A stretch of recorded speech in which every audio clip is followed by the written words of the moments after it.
Go check out igsky.com if you want to get some cheap coins. They're still around. Don't be afraid. Use the discount code Rossi for 5% off at the checkout. Links that'll be in the description below. But if you don't fancy buying coins, go check out G2A. Links are also in the description. Awesome little website. Go check it all out. Have an all-round good time. Let's get on with the video. Hello guys, Mr. Rossi 1990 here, and this is, I do believe, episode number 6, I want to say, of the Diamond Effect. Now, this is a series I did a while ago on my channel. I did it a lot in previous FIFAs. I've struggled with it a little bit in this FIFA because I don't like this formation, but I want to try and bring it back because Team of the Season's coming out, well, some of it's already out, obviously, but there's going to be more, and it helps the series a ton because you get more players in more positions. And basically, if you don't understand what the series is, I'll give you a quick recap, but there'll be a lot of you who do know because it's been around on my channel for a long time now. Basically, in a 4-5-1 formation, you can see the centre mid and 2 cams and strikers kind of make a little diamond there at the front. And the whole point of the series is we pick 4 players, normally from the same team, but you can sometimes get away with nationalities and leagues. They've all got to get strong chemistry together, basically. And for today's episode, we're actually going to use LYON. Now, at this moment in time, if you are watching this further down the line, there may be better cards for LYON. I can imagine some of their players are going to get Team of the Season cards. More. There's a couple of Team of the Season cards in there. I think it's 1.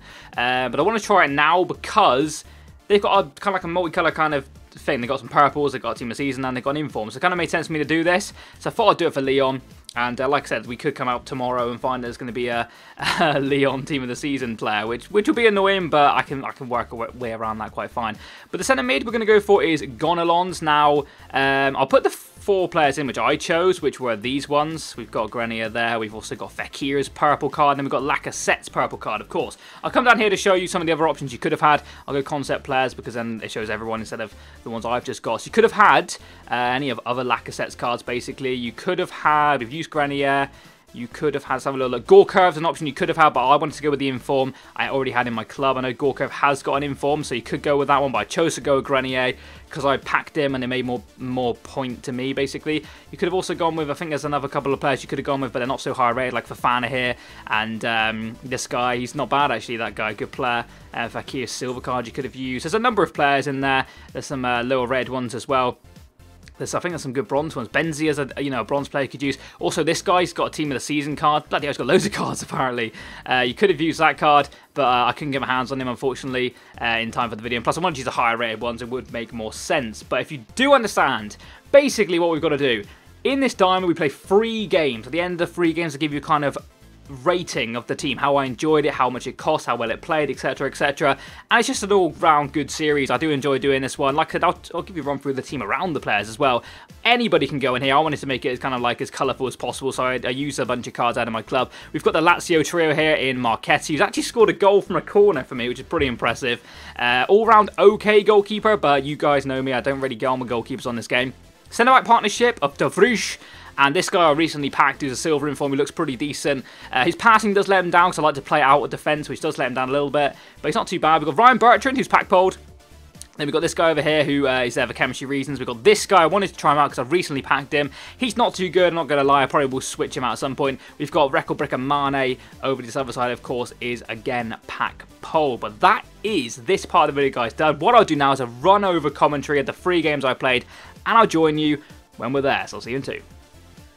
Okay, so over into the 3 games now. We came up against this guy as our first game. It was our first game with his team, so I thought I would try my luck against a 43 chemistry team. He does have Bale in there, also a guy with a stat card, actually 2, I think, in there, with stat cards on them. And that actually was a problem, because if you see the start of this game, which we're about to go into now, apologies if I'm a little bit off my game. The screen I'm watching on is lagging like a motherfucker. And when I'm trying to do this, I'm probably going to do them live commentary from the next couple onwards if this goes down well. And look at that for a goal. I mean, stupidly good goal from a guy with low chemistry, and this guy was a guy with the stat card on him up front. Looked like a half decent player, actually. I don't know if that was the stat card making him that good, or he's just good in general. Not really too sure who he is. But he went 1-0 up in this game, and that's disappointing, isn't it? And again here, really good play. Gets it behind my defenders really well. You guys know me, I suck at defending, but that's a poor goal to concede on my behalf. Took a couple of reasons, the defensive part of the game, and the goalkeeper sucked donkey dick in that situation. You'll see, I think there'll be a replay or 2, and it's just very, very poor. As you can see, he gets in behind my defenders very, very easily. I'm not going to lie about that fact, but if you see the goalkeeper, he almost like 2-footed lunges at the ball instead of going to save it. Watch this. I mean, what the fuck? Seriously, that is very, very poor goalkeeping. But we learned that with EA this year, that seems to be a trend. And luckily for me, I do get myself a penalty just here. I thought for a split second he was going to get a red card as well, which would have been good for me, of course. Being 2-0 down and all would have been nice for him to get a red card. I think he got a yellow. Yeah, he got a yellow there. Gibbs, of course.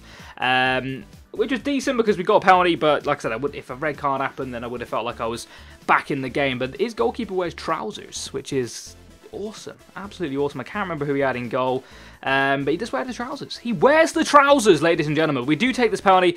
It started lagging like crazy in game, so the bar was going everywhere, so I was a little bit skeptical about the penalty, but we do just about score there. Thought for a split second the goalkeeper was going to save it, but he didn't quite dive. He just stood there, and that's lucky for me. I got it far enough in the corner to score the goal and put us back in this game at 2-1, which is looking better than 2-0. Of course it is, and that's how it actually finished first half, not the whole game, luckily for me. And we go into the second half, and we do score this goal just here with, I think that's Fekir. He paused it for some reason, and I just got in behind, and then Fekir scored, and I was like, 2-0, get in. I mean, that's still a disappointing scoreline, but for me, 2-0 down, and I don't know how I was 2-0 down because I was dominating the game. Well, I don't know if I was dominating the game, actually. I can't really be too sure. But we do get the goal there, and we go on and score a very, very nice goal there with, I do believe that's Lacazette. Almost like Payback's a bitch. It was like a lobbed finish, and it's a really nice goal, actually. Lacazette was one of the better players in this team, as you would expect, being a striker, being a purple, and being an all-round really good player in general. It did get to the later stage of the game. Fair play to this guy, because he was actually genuinely quite good at the game. I mean, you can get those low chemistry teams who are quite good at the game. But this is a poor goal for him to concede. He gives the ball back cheaply there, and I think that's Grenier, or whatever it's called. Grenier? Not really too sure how to pronounce it. But he scores the goal. Good finish. Like I said, I chose to use him over Gorkurv because I'd already had him in my club. That made sense to me. But Gorkurv's probably the better all-round player. But maybe he's not. Maybe he isn't. Who knows? But Grenier was decent. But I think that's how the game finished. 4-2, yes it is. You'll see that there's some a little bit of information about the goals and whatever, how many match coins we got. I think we got like 600 and some in match coins, which is pretty shit, really. But it was actually an even game. I had the more possession, which is a rarity for me, and all you see my goals in like a line of shots up front there. But we move on to the second game. This guy's a better team in general, but for some reason has James Rodriguez as striker. Who am I to judge? That could be a really good move, but I wouldn't personally play him as a striker. I would have probably put Isco off the pitch or whatever's. But like I said, people are to their own. They enjoy what they enjoy. And we started this game very, very well, actually. We got in behind here with a nice little over-the-top through ball. They're ugly, but they're also really effective. And Lacazette gets the goal there again. He's a very good one-man striker. Now, that's what you kind of need in this formation, 4-5-1. Obviously, you've got your two cams in behind it. But the one-man striker, you've got to have a pacey bastard, really. Else you're going to struggle unless you're just genuinely really good at FIFA, which you guys know by now is not what I am. I'm average at the game at best. I go through phases where I'm actually feeling like I'm playing really well. And I go through a phase where I suck. And you'll see that in this video. I mean, that's a decent goal, but it's not brilliant. We're happy with it. We're okay to be 1-0 up. But then that piece of play there, I'm extremely happy with. How the hell I got through that situation, I will never know. The ball roll for me, arguably one of the best skill moves in this game. Very underused as well. I mean, if you see that, look at that. I don't even know if that's a nutmeg or just a slice him open kind of situation, but he gets through and we go 2-0 up in this game, which is awesome because this guy, like I said, had better chemistry and probably wasn't a better FIFA player though. I'd imagine if the first guy had this team, we would have absolutely thrashed me, but we do get behind again here. I think this is Gonlons now, which is our actual centre mid, so what he's doing up there, I will never know. But he scores a very nice lob, and that puts us 3-0 up in this game. We are very much cruising at this stage. This guy's getting a little bit annoyed, and yeah, it's a good goal, actually. It's a lob through ball and then a lob over the goalkeeper, but we'll take any goal we can get. And to be 3-0 up, like I said, is actually very, very pleasing. But we do get in behind here, and we do score another goal with Lacazette round the goalkeeper. And I chose to lob it. I'm not really too sure why. I probably could just stroke that in. But I chose to lob it, and it worked out for me. So we go 4-0 up in this game, still in the first half. And that's where this guy decides to end the game, rage quit, whatever you want to call it, which is okay by me because it saves me time. Saves me time. I can get on to another game. I felt a little bit of momentum coming through. But oh my god, I was wrong. I was so wrong.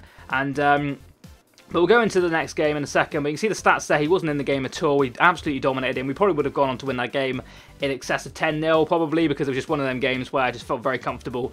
And it was a good time. But then we came up against this guy, and I looked at his team, and I thought, fuck, literally, Ibrahimovic is a ball ache for me. I mean, anybody probably doesn't like playing against Ibrahimovic, but whenever I play against Ibrahimovic, yeah, it's not a good time, ever. So it's going to be a quick fire kind of video because I don't want to it's not pleasant. I mean, that's 2-0 already, and we've barely kicked off. And he gets in behind 3-0. I mean, it's just quick fire goals. Like the 30th minute, it was like 4-0, and it was, oh my god, it was awful. It really, really was bad. This guy genuinely was just better than me at FIFA, and sometimes you get them, and sometimes you don't. But 4-0 at half-time, and I was pretty pissed, not going to lie. Came in the second half, and he completely rapes about 4 of my players just out of Ibrahimovic and smashes it. The goalkeeper's like, can't be asked to just let that go in. And that was 5-0. We do get a pretty ugly goal back here. Nice little scoop turn, actually. Creates a space, fake shot, and then almost got tackled, I suppose you could say. But we do manage to score, so a little bit of pride there. But then he goes up the other end and somehow scores that goal. My defender on the line just being an all-round douchebag. But that was 6-1. We lost that game. And as you can see, he definitely deserved to do that. But I didn't rage quit, which is respect to me. But this is the kind of rundown of the whole thing. Question I always ask on every episode. If you are new, you wouldn't know that. But which team should I use next?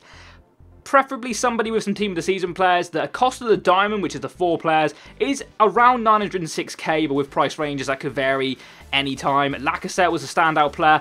Overall rating, this team is going to get a nice average 6 out of 10. It's not fantastic, it's not bad, it's kind of in between. Like I said, I think it rattled 6-1 in my last game, which is not good. But the first 2 games, you can see a little bit of potential in there. Lacazette was definitely the standout player. The second best player was probably Gonlon's actually. Fekir for me was a little bit of a letdown. Maybe the formation didn't suit him, and then Grenier was okay, but again, maybe the formation didn't just suit them two in particular. But that's the end of the video, guys. If you have enjoyed it, a like would be absolutely fantastic. Something a little bit different. I'm a little bit rusty with this series, actually. It's caught up on me a little bit. I'm doing post commentaries, something I haven't done in a long time, so apologies if it sounded a little bit weird. I might do live commentaries again, because that is what I'm used to. Hope you have enjoyed it. If you have a like, obviously fantastic. Subscribe if you are new, and I'll catch you next time. And bye-bye. Boom!